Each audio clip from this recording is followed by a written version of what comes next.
Boa noite, pessoal. Boa noite de novo. Nós tivemos problema aí, provavelmente no Facebook. Eu acabei de fazer o teste, aproveitei que a gente saiu, fiz o teste de internet. Nós temos aqui mais de 120 MB, tá normal, bateu até mais de 120 megas.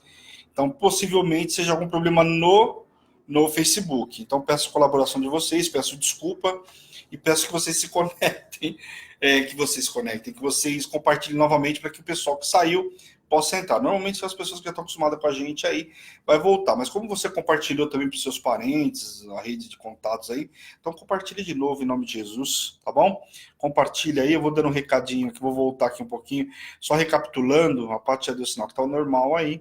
Eu vou recapitular só o que eu falei de quarta-feira, porque aquele outro eu acabei excluindo, que era dando os recados, enfim, tá? Então eu vou voltar novamente, a maioria do pessoal já ouviu aí, tá? Então o que eu queria lembrar, o que nós falamos na quarta-feira? Bom, nós falamos primeiro sobre a morte do primogênito, lembra? A 10ª praga foi a morte do primogênito, e em função disso, Faraó liberou o povo para sair, inclusive forçou até o povo ir embora. O próprio Egito, os egípcios falaram: ó, vão embora, mas sai logo do nosso meio, por quê? Eles tinham medo de que morressem todos, afinal já tinha morrido o primogênito, inclusive o primogênito filho de Ramsés, que estava no trono. Então, você imagine a preocupação que o povo egípcio tinha de morrer, e por isso mandou que o povo fosse embora. E nós vimos também na quarta-feira, depois da consagração, o Senhor falando com o povo, né? Ali eles começam a sair, né? Ali já começa a saída do povo, saindo, teve a instituição da Páscoa, que eu ministrei na quarta-feira. Então, se você não viu, volta, porque é importante, tem muito detalhe na instituição da Páscoa. Tá? O começo da Páscoa, que é a passagem da morte para a vida, da escravidão, né, para a liberdade. Então veja a ministração de quarta-feira. E depois eu comecei a falar sobre o quê? Sobre os primogênitos, quando o Senhor mandou separar os cordeiros e coisa e tal, porque ia substituir o povo, né? Um cordeiro sem defeito, porque afinal era um por cada pessoa, por cada ser humano. Que adianta você entregar uma oferta com defeito, né? Lembra? Ainda falei para vocês, ainda falei sobre Caim e Abel, estão lembrados? Então, legal. Tudo isso foi ministrado na quarta-feira, hoje nós vamos continuar. E agora começa o quê? Primeiro, o povo saiu para o Egito, saiu agora para o deserto, e agora vai começar uma perseguição. O capítulo 14 fala sobre a perseguição do povo egípcio, né? Então, quer dizer, eles mandaram o povo embora, né? Imploraram para o povo ir embora, e agora vai acontecer algumas coisas, e eu quero ler com vocês do capítulo 14, então, começando agora, nós vamos ler do versículo 1 até o 4, amém? Qualquer coisa aí você me avisa, parte. Disse o Senhor a Moisés: fala aos filhos de Israel que retrocedam e se acampem defronte de Piairote, entre Migdol e o mar diante de Baal-Zefon. Em frente dele vos acampareis junto ao mar. Então aqui o Senhor dando orientação para Moisés levar o povo e se acampar de frente do mar. Presta atenção. Então Faraó dirá aos filhos de Israel: esses desorientados da terra e do deserto os encerrou. O deserto os encerrou.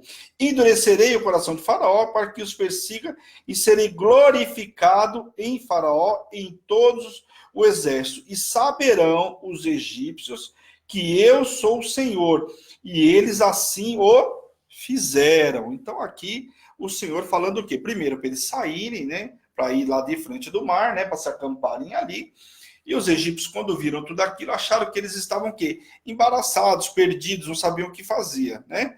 Que eles não estavam sabendo como fazer. E aí o que acontece?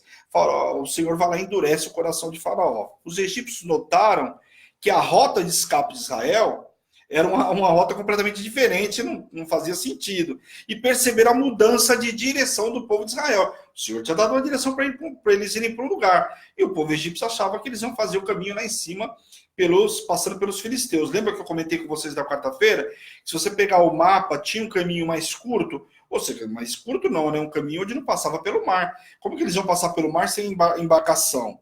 Não fazia sentido. A questão não era nem se era mais curto ou mais longo. A questão era, eles não tinham embarcação. O povo saiu com muita coisa, mas eles não tinham embarcação para passar o Mar Vermelho. Então, o que acontece? O caminho seria por cima.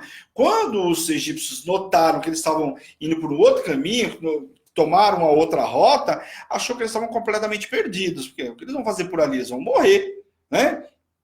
Pediram para sair daqui, para ir para o deserto, para morrer ali na frente do mar? Quer dizer, não faz sentido. Ou vão se acampar na frente do mar e vão viver do quê? né? Então começou ali. E aí o que eles fizeram? Concluíram que os israelitas estavam embaraçados na terra, confusos, perdidos mesmo, né? E esta era uma estratégia clara, orquestrada, logicamente por Deus, né? Porque tudo tinha propósito, eles não tinham ido para lá sem propósito. E a gente sempre está ministrando sobre isso, que Deus, né? Tudo com o Senhor tem propósito, ninguém, nada acontece por acaso. Né? Para quem está no relógio, a gente tem ministrado aí. José não foi parar na prisão por acaso, José não teve um sonho por acaso, nada foi por acaso. Foi colocado onde Deus queria que ele estivesse. Né? Então tudo tem propósito. Às vezes você está achando que o lugar que você está não tem propósito, tem sim. Porque a pessoa que vai te colocar em honra está lá. Então você tem que pegar esse caminho. A pessoa que vai te promover está lá. Pega esse caminho. A pessoa que vai ser usada como instrumento está lá. Então, antes de você reclamar do caminho que você está pegando, espera, porque Deus tem propósito. Se você está dentro debaixo de obediência do Senhor, não discute, faz o que o Senhor está dando de direção. E foi assim que Moisés fez. Aliás, Moisés, desde o começo, seguindo a direção do Senhor. E ali eles vão, então, só que os egípcios achavam o quê? Que eles estavam completamente perdidos. Falou, bom, vamos ver o que a gente vai fazer, porque agora eles estão indo por um caminho que não tem mais volta. Nós vamos encurralá-los de frente do mar. Novamente, o Senhor endureceu, então, o coração de Faraó, o último golpe contra o rei do Egito. Ali o Senhor seria glorificado, como diz na Escritura. Faraó disse, o que foi que fizemos? Deixamos o povo ir e deixar de nos servir. Então, qual é o primeiro sentimento de Faraó? Pô, deixamos camarada aí, mas não foi só deixar eles irem. É como que nós deixamos também eles de nos servir. Eles não serviam, eram escravos aqui, faziam serviços mais duros. Todo serviço mais duro, mais difícil, sempre é o escravo que vai fazer.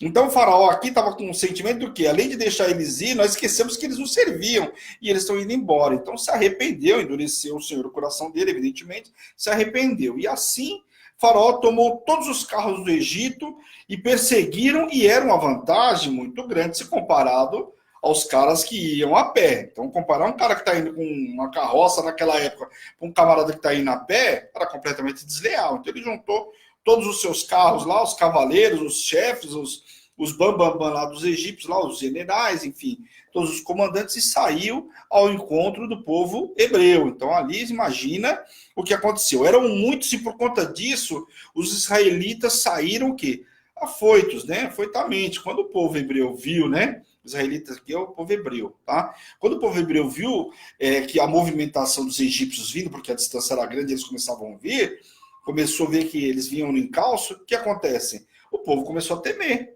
Poxa, saímos de lá e agora? Agora o que vai acontecer? Vamos ficar encurralados aqui. Afinal, eles tinham o mar pela frente, ou então voltar, né, e encontrar justamente com o povo egípcio, com o faraó nervoso até um tanto, porque afinal tinha morrido o filho dele. Então a situação do povo hebreu aqui não era uma situação muito confortável.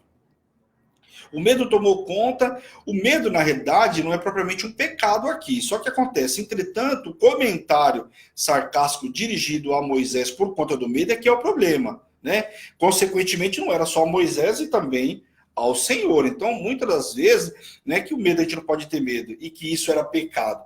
Mas é a forma como é comentado isso. E na Bíblia relata a forma como eles comentaram com Moisés. Né? Sempre sarcástico. Ah, que dera deixar a gente morrer lá. Para que trazer até aqui para morrer aqui? Então, a forma como eles questionam, e eles esquecem que Moisés era apenas um instrumento na mão do Senhor. Tudo que eles estavam fazendo, tudo que Moisés estava dando direção, é aquilo que o Senhor falava para ele, e Moisés, evidentemente, repassava. Então, todo o desagrado aqui, nesse sentido, nessas questões, não era só com Moisés, era logicamente com Deus, né? Então, já começa por aí, né? Deixa eu ver aqui. Ok. E aí, o que acontece? De que haveria sepulcros no Egito, né? E de que não havia, parece que fizeram isso como se não houvesse sepulcro do Egito, demonstrava pouca fé. Ou seja, essa seria apenas a primeira de uma série de reclamações que o povo proferiu por Moisés.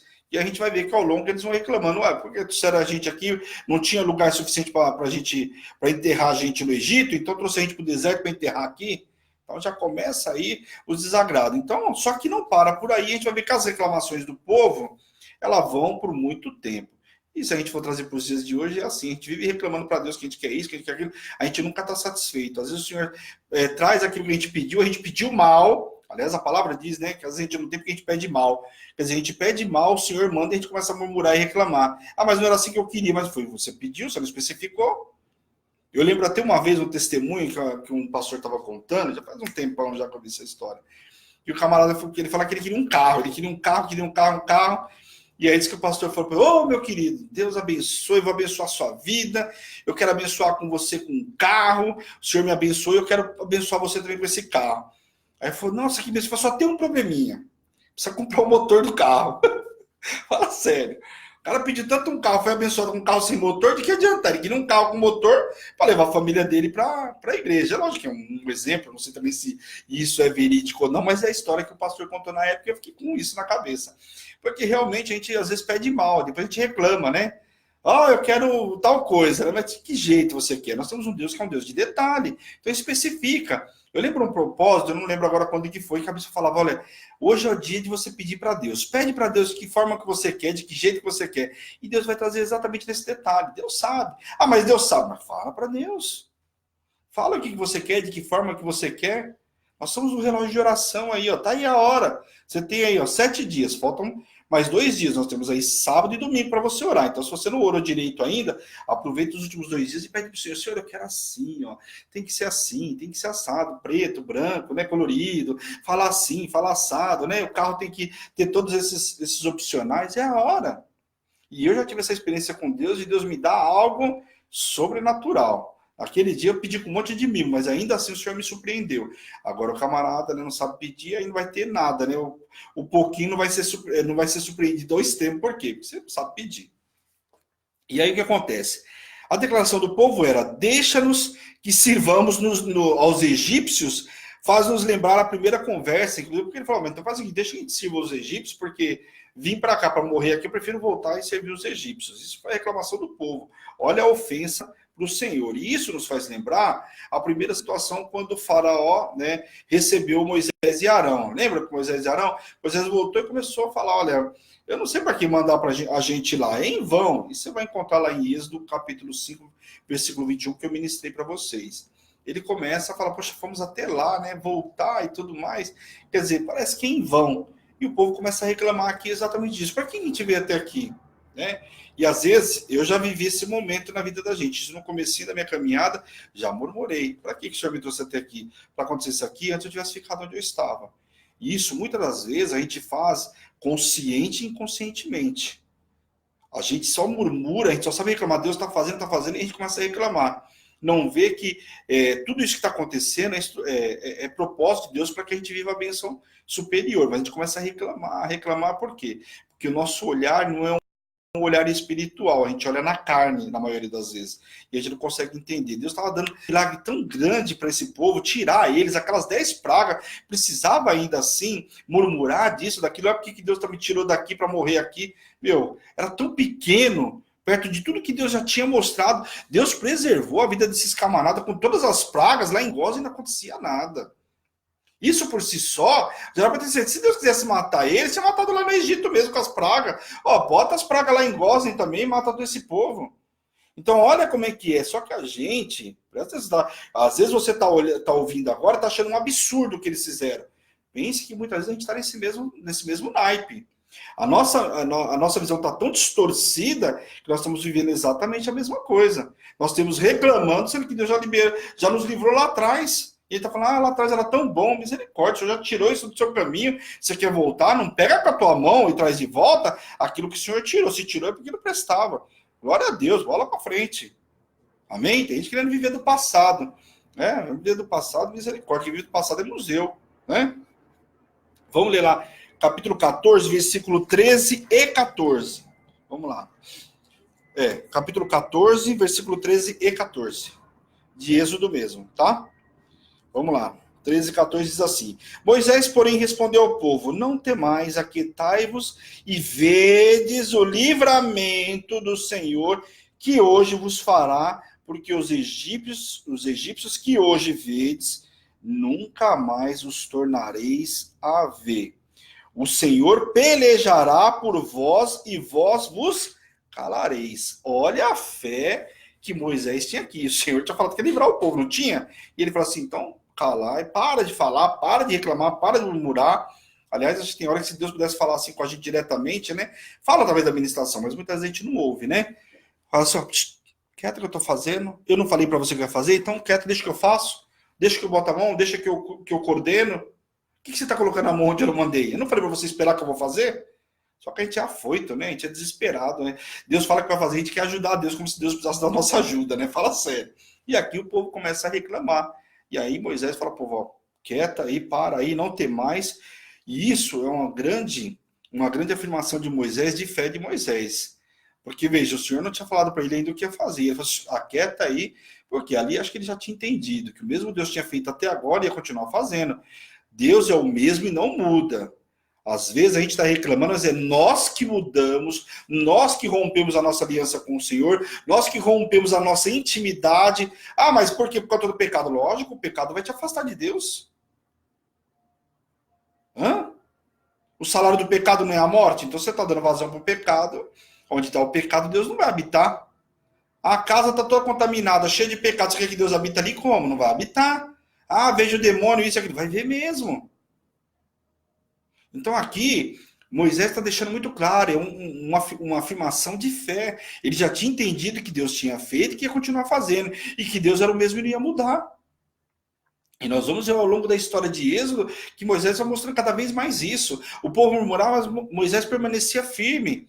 Aliás, imagine ele como líder. Se ele não permanecer firme, como é que faz com os liderados? É uma responsabilidade muito grande. Às vezes você está reclamando, eu não sou líder de nada. É sim. Você é líder. Você é o único na tua casa que serve a Deus, você é líder. Tem mulher que reclama aí, mas é só você que está servindo a Deus, então você é líder da tua casa. O teu marido vai ser colocado por cabeça e não por cauda, como diz a palavra. Só que ele não conhece a Jesus ainda, ele não conhece o Senhor. Então você vai orar, você vai clamar, daqui a pouco ele é o cabeça. Sabe? Tem muita coisa que você vai ser só mulher sábia. E isso é o papel também da mulher sábia, né? Lá de Provérbios. Amém? Então Moisés aqui deixa muito claro isso. E ele como líder não fica entre dois pensamentos, entre a fé e a razão. Nada disso. As pessoas estavam sob grande pressão, sem saída, espremido entre as águas e o exército de Faraó.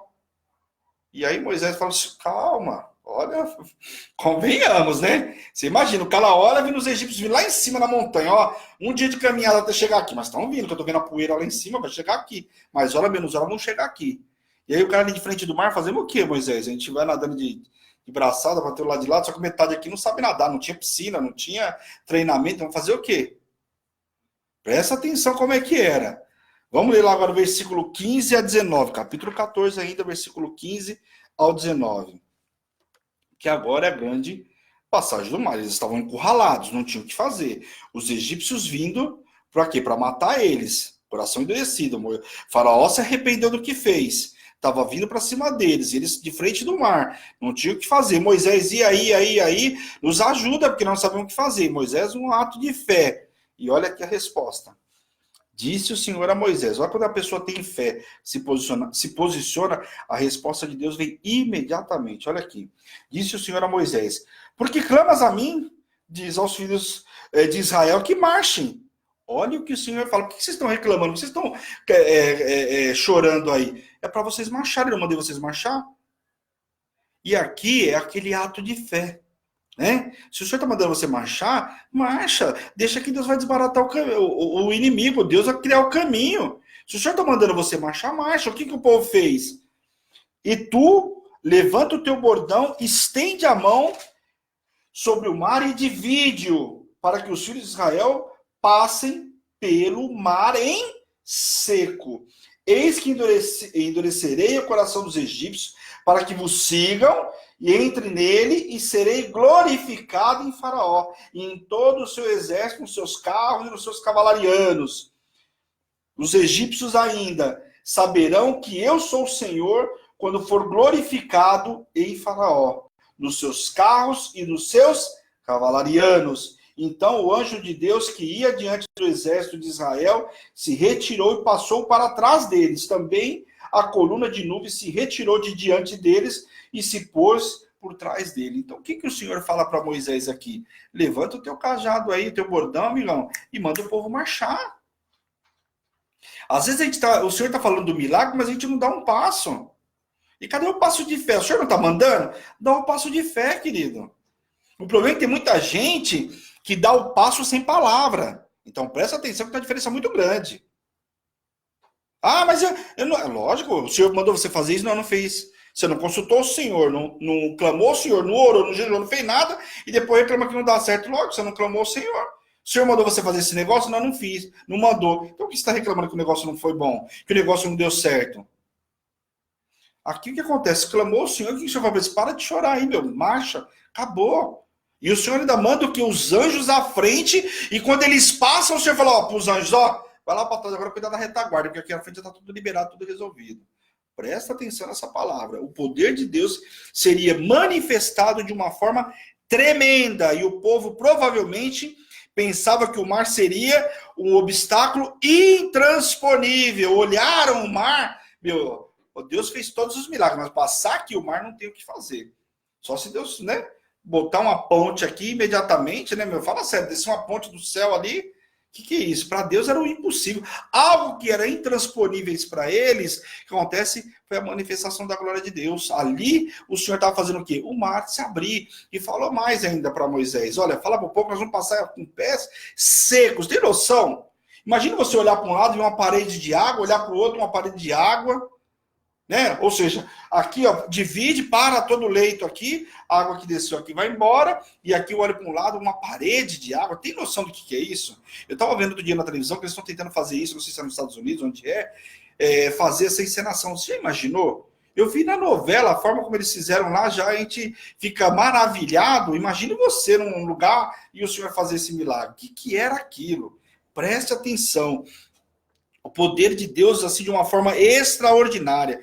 Vimos claramente que o inimigo nos persegue. O anjo passa para trás e nos defende da malignidade que nos arma com grandes ciladas e busca a nossa morte. Quer dizer, aquele inimigo que estava buscando a morte do povo, né? Como eu falei para vocês, tentando matar ele, o Senhor ainda falou, eu vou fazer com que eles te sigam. Olha só, o Senhor falando, ó, espera um pouquinho, fica tranquilo, eu vou pedir para o inimigo te seguir. Até na metade lá, e na hora certa eu vou resolver esse problema. Presta atenção. Abriu o mar, o povo está passando, o inimigo vem vindo atrás.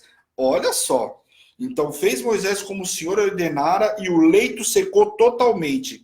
Os egípcios o seguiram como o Senhor tinha ordenado, mesmo assustados e confusos, até mesmo no caminho, né, que se abriu no mar, porque fala sério. Já era difícil para o povo hebreu. Imagina o povo egípcio vindo e, meu, o que está acontecendo? Né? Acho que eles não tiveram tempo, porque acho que Faraó ia gritando atrás, que eles não tinham nem tempo de pensar, mas fala sério. Né? Eles olhando aquilo tudo, o cara não sabia se ele corria atrás para matar o hebreu ou se ele ficava admirando que obra-prima era aquela. Já imaginou como é que era o posicionamento desses caras? Eles nunca tinham visto aquilo. Aliás, ninguém nunca tinha visto.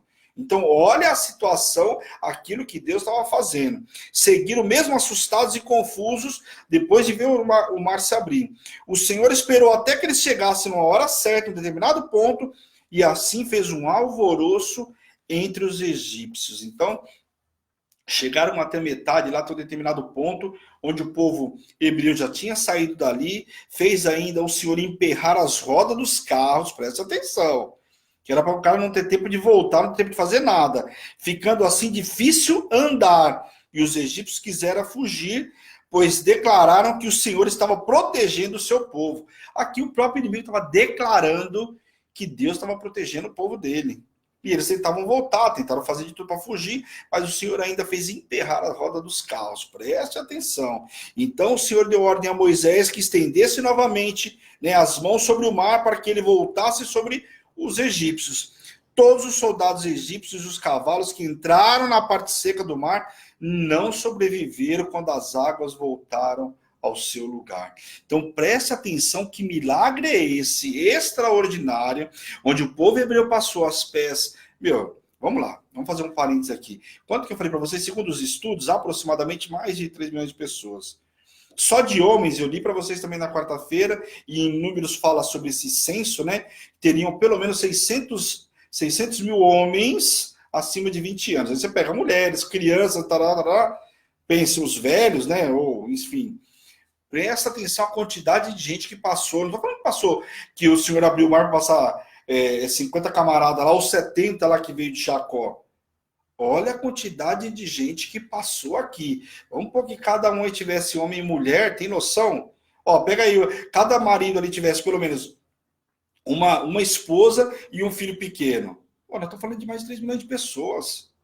Presta atenção, não foram poucas pessoas que passaram. E ali deu a ordem imediatamente para que a água voltasse e o povo egípcio começou a ser consumido pela água, morreram imediatamente. Então o Senhor deu ordem a Moisés, Moisés estendeu, todos os soldados egípcios, os cavalos que estavam na parte seca do mar, não sobreviveram quando as águas voltaram ao lugar. Assim livrou o povo de Israel e o povo pôde ver os egípcios sendo mortos na beira da praia. O povo temeu ao Senhor, assim confiaram em Deus e o seu servo Moisés. O povo foi transformado espiritualmente à medida que foi liberto fisicamente. Ali foi batizado todo mundo de uma vez só, quando passaram o mar. Tem noção do que é isso? Significa ser batizado. Todos eles desceram as águas ali, ó, passaram a pé seco com as águas em cima, foram batizados imediatamente. Como diz a Miriam, é um batismo via internet, né? Foram batizados ali a seco. Depois eu vou falar para ela, a Paty vai contar para ela, que eu lembrei dela na ministração. É o batismo virtual. Fala sério, passaram todos a pés enxutos ali, foram batizados todos imediatamente. Olha que poder é esse, o que foi feito ali. Meu Deus do céu, olha, fala sério, deu até calor aqui. Jesus. Capítulo 15. Então, finalizamos aqui o capítulo 14. Não deu para ministrar na quarta, porque é muito grande. Olha agora o capítulo 15. O capítulo 15 é um cântico de Moisés, né? O povo tudo cantando, glorificando depois do que eles tinham vivido, né? Aliás, era para o cara cantar pro resto da vida, nunca mais parar de cantar. Depois daquele livramento, fala sério, né? Moisés e os filhos de Israel louvaram juntos como a congregação, não apenas como nação, mas eles entoaram um cântico ao Senhor, o Deus vivo era o seu principal ouvinte. Eu não vou ler tudo, porque aqui é um cântico, depois vocês leem aí em casa, né? Eu vou um pouquinho mais para frente, vamos lá para o capítulo, versículo 20, que aí a gente já começa a falar sobre um outro momento. Nesse capítulo fala o quê? Agora vai começar a falar sobre a irmã de Moisés, que é chamada de profetisa. Embora não haja registro de mulheres servindo como sacerdotisas no antigo Israel, no Antigo Testamento, exerce um papel, aqui elas exercem um papel de profetisa, como é dito aqui. Não só é chamado Miriam, mas também nós temos um exemplo de Débora, a juíza, né? A grande juíza, chamada também de profetisa, que naquela época de juízes, nós vamos ver quando chegar lá, mas só para vocês terem uma ideia, tinham juízes em cada cidade, eles que julgavam todo o povo, não tinha rei, né? Não o povo de Israel, no caso, né? Não tinha rei, e aqui eram os juízes que julgavam cada um no seu determinado território, com algumas tribos, né? Então eles julgavam, nós vamos ver tudo isso lá no livro de Juízes. Então não esquenta a moringa aí, como diz o povo do interior aí, fica tranquilo que lá na frente a gente vai estudar isso com mais detalhe, tá bom? Então nós temos a juíza Débora, que é mencionado, que está lá em Juízes, livro de Juízes, capítulo 4. A Paty vai colocar aí para vocês, quem tiver dúvida, lá fala sobre a juíza Débora e profetiza, ok? E tem também a esposa de Isaías, que está lá no livro de Isaías, é chamada também de profetisa, no livro de Isaías, capítulo 8, versículo 3, ok? Então tá aí as duas referências aí. Juízes, capítulo 4, versículo 4, e Isaías, capítulo 8, versículo 3. Amém? As mulheres que lideraram essa exaltação com tamborins e dança. Então aqui as mulheres que chamaram aí, Miriam vai chamando, elas vão cantando, elas que vão liderando todas as mulheres aí, o povo. Amém? Depois nós vemos, a partir do versículo 22, vai falar sobre as águas amargas de Mara. Isso nós ministramos também o mês passado, muita gente vai lembrar, né? Que foi tema do relógio de oração, né? Um dos milagres aí, uma das vezes que o Senhor usa Moisés, são as águas amargas de Mara. A falta de água nessa região faria com que a fé do povo ao Deus vivo começasse a perecer, fosse posta realmente à prova. Mesmo depois de inúmeras, não só agora, mas inúmeras vezes, mas depois de tudo que o Senhor tinha feito, né? Aqui o povo, né, começa a pecar. Aquele Deus que tirou o povo do Egito, que fez eles passarem a pés enxutos, não ia trazer água para esse povo. Mas o povo começa a reclamar aqui, e aí começam a reclamar para Moisés. E isso fez com que o povo que murmurasse. Eles tinham sede e não tinha água. Questionando Moisés sobre o que haveriam de beber. Então Moisés clamou ao Senhor, evidentemente, que o povo começou a reclamar, querendo beber, não tem o que beber, e eles começaram a clamar, e Moisés, então, vai orar ao Senhor, e vamos ler aí versículo 25 a 27 Capítulo 15, versículo 25 a 27, que diz assim. Deixa eu puxar aqui o finalzinho. Isso, capítulo 15, do versículo 25 até o 27. Então Moisés clamou ao Senhor, e o Senhor lhe mostrou uma árvore, lançou Moisés ela nas águas, e as águas se tornaram doces. Deu-lhes ali um estatuto e uma ordenação, e ali os provou, e disse: se ouvirdes atento à voz do Senhor teu Deus, e fizeres o que é reto diante dos meus olhos, né, no caso, dos olhos do Senhor, e deres ouvido aos seus mandamentos e guardarem aos seus estatutos, nenhuma enfermidade virá sobre ti, das que enviei sobre os egípcios, pois eu sou o Senhor que sara. Então chegaram a Elim, onde haveria 12 fontes de águas e 70 palmeiras, e se acamparam junto às águas. Aqui é muito conhecido porque fala dessas 12 fontes de águas, né? As águas que eram amargas, águas de Mara, águas amargas foram transformadas em águas doces, e ali tinha 70 palmeiras para eles descansarem, né? Mas aqui o Senhor dá uma informação muito importante nessa passagem. Ele fala também o quê? Para que eles guardassem os estatutos. Olha, se vocês guardarem os meus estatutos, meus mandatos, ou seja, se ouvissem a voz de Moisés, tudo aquilo que Moisés estava dando de direção, o Senhor não ia mandar praga nenhuma. E a gente vai ver, né, em alguns livros aí, que acontece, o povo se desvia do caminho do Senhor e passam aí 20, 30, 40 anos aí de sofrimento, até o Senhor ouvir o clamor daquele povo e mandar alguém para libertar o povo. Então a gente vai ver com Gideão, com Sansão, né? Embora Sansão matou muito mais na sua morte do que na vida, né? Infelizmente deu ouvido para Dalila, né? E aí o que acontece? A gente vai ver essa situação. Mas a gente vai ver muito no livro de Juízes isso também. Então o povo se afasta do caminho do Senhor e aí, inevitavelmente, vem a mão pesada do Senhor também, né? E aqui o Senhor já dá uma direção para eles. Olha, eu tirei vocês de lá, eu estou dando água, eu transformei a água que era ruim. Quer dizer, o que era para o Senhor transformar qualquer coisa, fazer um milagre? Era assim, era muito simples. Então o Senhor fazia aqui, eu transformei a água que era amarga, e o Senhor ainda falava, derruba aí a árvore, daí ela vai transformar a água, né? Um simples gesto ali transformou a água que era amarga em doce, ainda deu um lugar de descanso para esse povo, misericórdia, né? Amém? Vamos lá, capítulo 16, dá tempo aí, vamos no capítulo 16, se der a gente vai no 17, senão a gente para no 16, amém? Por conta da hora para não ficar muito puxado. Bom, reclamaram de água, logicamente vão reclamar de comida mais hora, menos hora, né? Capítulo 16, Deus manda o maná. Você acha que o maná caiu do céu sem eles reclamarem? Evidentemente que não, né? Um povo que está reclamando por água, reclamou por tudo, murmurou quando viu os egípcios. Não iam deixar de reclamar por causa de comida, né? Logicamente, começaram a reclamar tudo de novo. Só que agora reclamando, né, por comida. Segundo os estudos, passaram-se mais ou menos um mês após a saída do Egito, quando acontece essa situação com a comida, tá?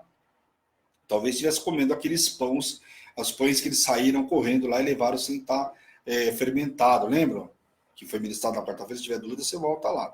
Então, o que acontece? A congregação começou novamente a murmurar contra Moisés e Arão. Quem dera eles tivessem morrido pela mão do Senhor na terra do Egito. Olha o que eles falam. Olha que povo ingrato.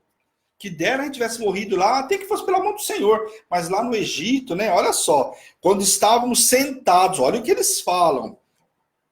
Desculpa, olha a afronta que eles fazem aqui. Enquanto estávamos sentados junto às panelas de carne, onde comíamos pão até se fartar. Fala sério, imagine Deus recebendo tudo isso. Meu, tirei esse povo, dei água, livrei eles, matei o inimigo, coloquei eles aqui, dei palmeiras, dei descanso, dei água, dei tudo. E eles estão se lembrando, isso a bispa ministra muito. Tem gente que tem saudade do tempo onde sofria, porque acha que aquele tempo era o tempo melhor que você vivia. E isso eu vou falar para vocês porque por experiência profissional minha. Eu teve um tempo que eu tinha saudade do tempo que eu vivia, né, na instituição financeira, onde eu trabalhei por mais de 20 anos. E aí, depois, até eu conseguir entender que o senhor estava mostrando para mim que aquilo que eu achava que era bom não era bom, bom é o que eu vivo hoje. O que o senhor tem hoje. Mas tem gente que tem saudade do deserto. Saudade do quê? Da época de escravidão. Aqui eles estavam com saudade de quê? De ser escravo. O que Deus tinha para eles era muito maior. Só que tem um caminho a ser trilhado. E às vezes você está tendo saudade do tempo de escravidão e está deixando de viver o novo. O Senhor tem coisa nova para você. E aqui o Senhor tinha o quê? Tinha um maná que entregar lá na frente. Mas antes disso, enquanto eles não poderiam comer daquele maná do fruto da terra, o Senhor estava alimentando o povo. E é isso que nós temos que entender. Tem um momento da vida da gente que nós somos alimentados por um maná que cai direto do céu. É um maná para você. Você vai passar esse tempo comendo esse maná. Daqui a pouco, querido, você vai comer o maná, o fruto da terra. Só espera um pouquinho. Para que essa afobação toda? Espera um pouco que o povo começou a reclamar com saudade do quê? Do tempo que comia a carne lá, que comia o pão sem fartar, mas era escravo. Fala sério. Por mais que você comia bem, ter saudade do tempo de ser escravo, misericórdia, minha gente. Misericórdia, mas tem gente que tem saudade desse tempo de escravidão. Precisamos ser libertos de tudo isso, em nome de Jesus. Né? Depois de grande resgate dos israelitas, realizado por Deus, o abastecimento de água que abasteceu esse povo tomando água, eles ainda não conseguiram enxergar que a provisão de alimento seria um ato pequeno, né? Pequeno para Deus. Então, pedir para o Senhor mandar a comida, depois que a gente tinha feito tudo o que fez, mandar água e tudo mais, quer dizer, o grande Deus, na boa, a comida era o menor dos problemas. Um Deus que fez dividir a água no mar, uma parede de água para um canto, trazer comida, fala sério. E às vezes você está chorando por um Deus que pode fazer muito mais, você está chorando porque você quer que Deus, né? Olha aquilo lá, mas está duvidando de Deus por quê? Ele não prometeu? Aquele que prometeu é fiel e justo para cumprir. Vamos lá, capítulo 16, versículo 4 e 5. Olha o que acontece aqui. Vamos lá. Então disse o Senhor a Moisés: eis que vos farei. Quer dizer, o povo começou a chorar. Moisés vai lá ao Senhor. Quer dizer, Moisés, coitado, é o que tem que levar direto para o Senhor. Imagina ele recebendo e falando: meu Deus, tem que falar isso com o Senhor, isso aqui me dá até vergonha. Eu, no lugar de Moisés, teria até vergonha. Por quê? Mas o povo estava reclamando com ele. E a gente vai ver que tem momento que Moisés fala: meu, esse povo vai me apedrejar. Então é melhor o Senhor me ajuda aí, porque esse povo vai me apedrejar. Por quê? Eles não tinham como reclamar para Deus, então eles reclamavam para Moisés. Então disse o Senhor a Moisés: eis que vos farei chover do céu pão, e o povo sairá e colherão diariamente a porção para cada dia, para que ponha à prova se ainda na minha lei, se vão andar ainda, se anda na minha lei ou não. Agora é a hora. Dar-se-á que ao sexto dia prepararão o que colherem, e será o dobro que colher de cada dia. Então aqui o Senhor fala assim: bom, espera um pouquinho. Então fala para eles prestarem atenção. Agora eu vou ver se eles vão andar na minha lei ou não. Eu vou fazer chover o pão, né? E é o maná do céu. Só que no sexto dia vocês vão guardar a porção dobrada e preparar. E nós vamos ver por quê. Moisés então disse ao povo: então, disse ao povo, à tarde sabereis que o Senhor, quem vos tirou do Egito, teria uma renovação, né, da presença de Deus, veriam a glória de Deus. Então espera que à tarde vocês vão ver o poder de Deus se manifestando sobre todos vocês, todos vão ver o milagre que Deus fez. Essa cena também é uma cena linda de se ver, né? Moisés deixa claro que a murmuração não era contra ele, chama o povo e fala para eles: ó, presta atenção, vocês estão achando que estão murmurando para mim e para Arão, meu irmão? A murmuração não é contra nós, não, e sim contra o Senhor. Então presta atenção. Antes de você reclamar do seu sacerdote, do seu líder, que está te dando direção e você não quer obedecer, você vai, pense, e o sacerdote hoje, o sacerdote com responsabilidade, a bispa ministrou hoje muito bem pela manhã, falando o quê? Que tem muito profeta aí, profeta de mentira, porque para mim, falar coisas que Deus não falou, só que é o seguinte, Deus vai cobrar dele, amigo. Acabou. Agora, às vezes, o que acontece? O profeta, você sabe que a pessoa tem comunhão com Deus. Vou citar o exemplo de quem eu conheço, só posso citar o dela, que eu conheço muito bem, que é a bispa. Tem comunhão com o Senhor. O Senhor fala com ela, e já vivi várias vezes isso, não tenho dúvida nenhuma de que Deus fala com ela. Né? E acho que muita gente aí que conhece ela sabe do que eu estou falando. Dá uma direção, você não quer fazer, você está reclamando, está murmurando, saiba que não é dela, está dando a direção que Deus falou. Você quer discutir com Deus? Fica à vontade, eu não quero esse caminho. Assim mandou que chegassem todos à presença do Senhor, pois o Senhor tinha ouvido a murmuração. Então presta atenção, o que você está murmurando, está reclamando? Deus está mandando você vir aqui, que Ele quer falar diretamente com você. Falavam ainda quando a glória de Deus apareceu numa nuvem. Imagina esse povo com cara de ué agora. E agora? Será que nós vamos ser consumidos?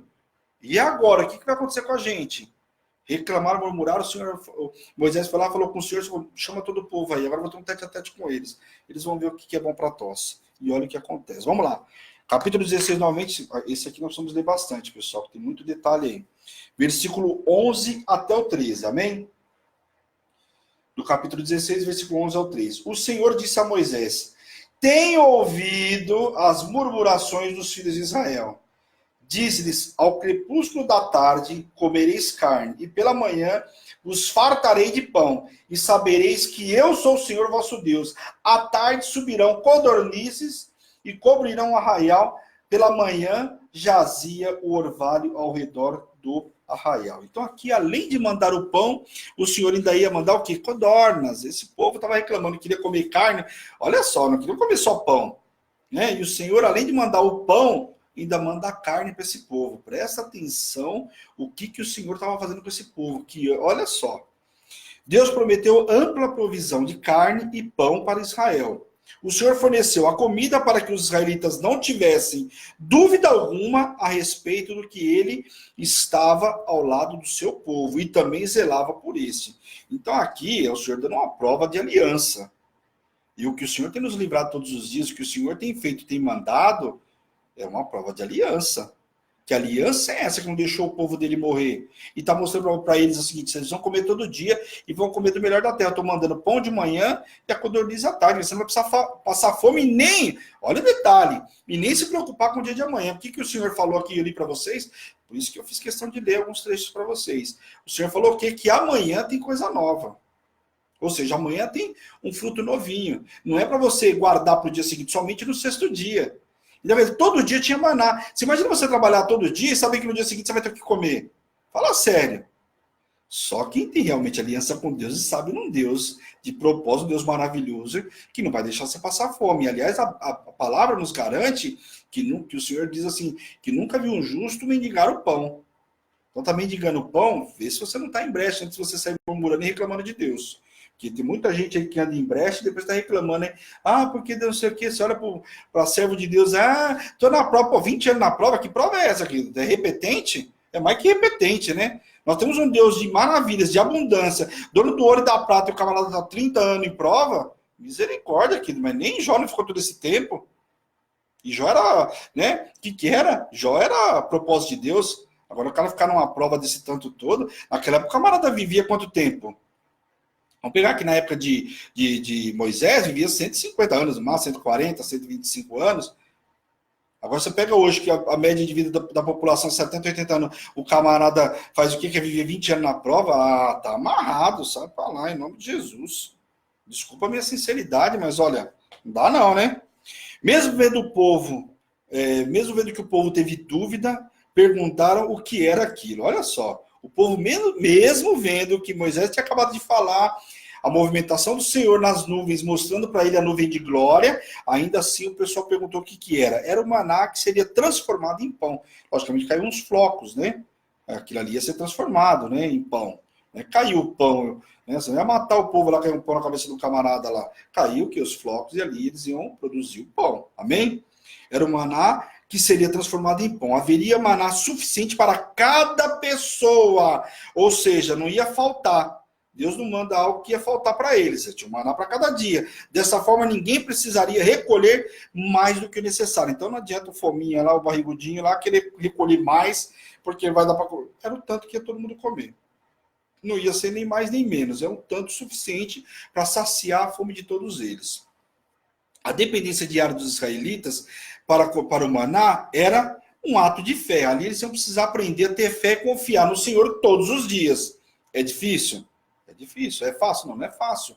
Mas nós precisamos ter um ato de fé e confiar no Senhor. Se ele está falando que ele vai mandar o maná diário, ele vai mandar. E isso eu posso falar por experiência própria, porque quando o Senhor falou que ia depender dele, não foi fácil. Não estou falando que era depender da igreja, porque a igreja, quando nós começamos, não tinha nem condições de pagar. Até hoje, se você falar para pagar um monte de funcionário, aí, bro, não tem condições. Mas eu aprendi, naquele tempo o Senhor falou que ia levantar e eu ia ser, eu não ia, evidentemente, a parar de trabalhar, mas o Senhor me deu condições de viver de uma outra forma, sem precisar depender da igreja e sem trabalhar somente para a obra. Então é depender desse maná diário. Foi fácil? Não foi fácil. Mas o Senhor fez de uma forma, podia ter sido de um jeito mais fácil, né? Mas a gente sempre acha o quê? Que não existe isso. E o Senhor me espremeu até eu entender isso. E hoje eu entendo isso muito bem. Quando o Senhor fala, eu não discuto. Amém, Senhor, eis-me aqui. As pessoas não precisariam recolher, então, para o dia seguinte se preocupar, era só para aquele dia. O povo, porém, não deu ouvidos e deixaram o maná para o dia seguinte. Logicamente, com medo de faltar no dia seguinte, já tinham achado que ia passar fome, acharam que ia passar fome no seguinte e guardaram o maná. Porém, deu bichos e cheirava mal. O maná não recolhido derretia-se durante o dia. Então, olha aí, tentaram recolher, o que derretia no final do dia, quer dizer, e aquilo que eles guardavam cheirava mal no dia seguinte, quer dizer, não dava para ser consumido. Não entenderam? Aqui é aquela velha história, o Senhor fala para você, faz isso aqui, você não quer fazer, tá vendo? Aí paga um preço. Aqui, glória a Deus, que era só um produto, só um pouco cheirava mal. E quando você desobedece a Deus, tá vendo as consequências? Se Deus está falando, que obedece, para de discutir com o olheiro. Pô, quer discutir com o Criador? Guardaram e cheirava mal. O povo de Israel recolhe então o maná. No sexto dia da semana, as pessoas deveriam recolher para cada indivíduo uma quantidade suficiente para 2 dias, como eu acabei de falar para vocês. Então, no sexto dia, no caso, eles guardavam o sábado naquela época, já ministrei isso para vocês também. Então, se tiver dúvida, mas eu explico novamente.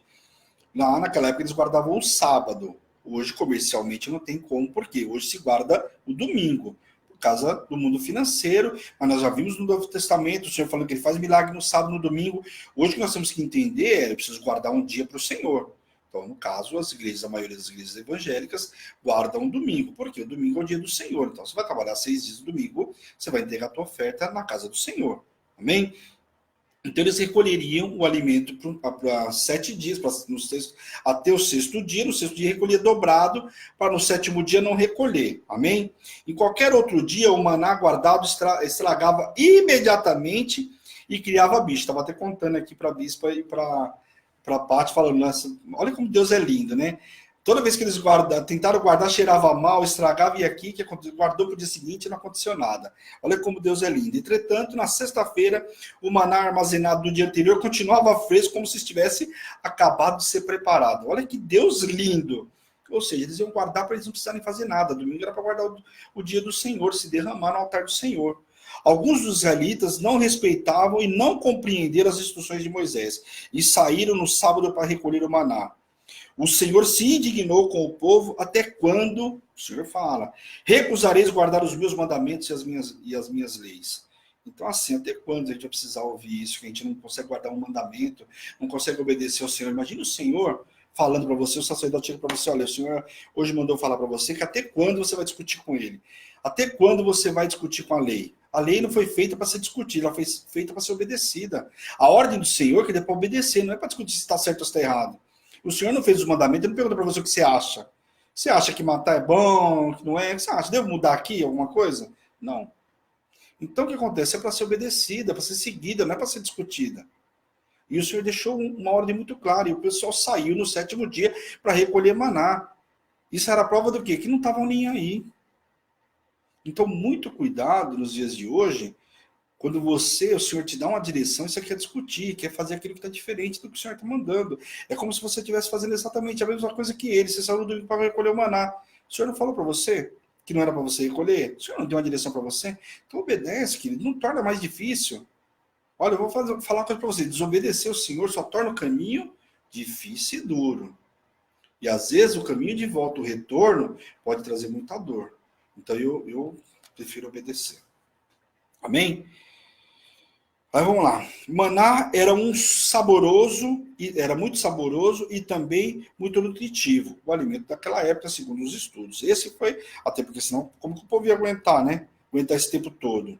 Esse alimento, principalmente, esse foi um alimento principal do povo hebreu, né, dos israelitas, durante toda uma geração. Porque enquanto estiveram no deserto, era o alimento que eles tinham. Um vaso com maná era preciso guardar um vaso que ficaria para as futuras gerações como lembrança da miraculosa obra feita por Deus. Então eles precisavam guardar, foi a ordem que o Senhor deu a Moisés, né? Para um período de que Israel teve no deserto. Então ia ser guardado para que todos lembrassem desse período que se passou no deserto. O Senhor deu ordem que se enchesse um gomer. Um gomer significa, segundo os estudos, eram 2 litros, né? E guardar para as futuras gerações para que visse um pão que o Senhor sustentou o povo no deserto, e assim comeram os filhos de Israel por 40 anos o maná até que entraram na terra prometida. Amém, pessoal? Até aí, então, capítulo 17 não dá, a gente já passou um pouquinho do horário, peço Desculpa para vocês, aí.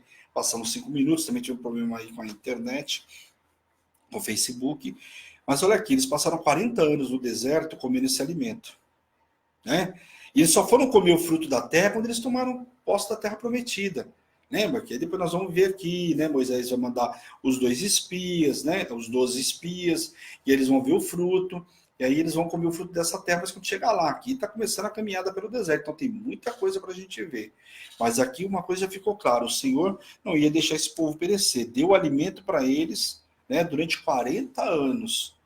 Uma caminhada que, logicamente, seria de 40 dias. Eu já mostrei, já falei isso para vocês em ministração, segundo os estudos, se eles andassem, agora eu não me recordo a quantidade de quilômetros por dia, não sei se eu não lembro se era 4 ou 7 quilômetros, eu não me recordo, confesso, mas eu posso trazer essa informação para vocês na segunda-feira. Se eles andassem em uma linha reta, por isso que falam em 40 dias, andando essa quantidade de quilômetros, eles iam estar lá em 40 dias. Mas murmuraram, reclamaram, ficaram 40 anos aí passeando no deserto, dando voltinha, voltinha, até conquistar a terra. Então, em nome de Jesus, né? Obedecer é melhor do que sacrificar. Eu não quero ficar 40 anos no deserto. Deserto é lugar de quê? De você ser curado, lapidado, né? Tudo isso. Mas a que preço, né? Então, em nome de Jesus, amém? Glória a Deus pela vida de vocês. Vamos orar, encerrando a luz da palavra dessa semana. Agradeço aí a todos que estavam comigo aí, né? Eu sei que sexta-feira não é fácil, mas glória a Deus aí, amém? Quero orar com vocês e enviar vocês para a noite extraordinária, amém? Senhor, meu Deus e meu Pai, eu quero te louvar, te agradecer pela vida de cada um dos teus servos que participou deste programa hoje, Senhor, que essa palavra venha multiplicar, Senhor, em nome de Jesus, sobre a vida de cada um, sobre a vida dos amados, Senhor, em nome de Jesus. Toca, cura, liberta e restaura cada um que entrou nesse programa hoje, Senhor, liberta, Pai, de todo o uso, Pai, de drogas, liberta da bebida, do álcool, dos vícios, Pai, em nome de Jesus, Pai. Oh, Pai, toda enfermidade caia por terra hoje, Senhor, em nome de Jesus, Pai.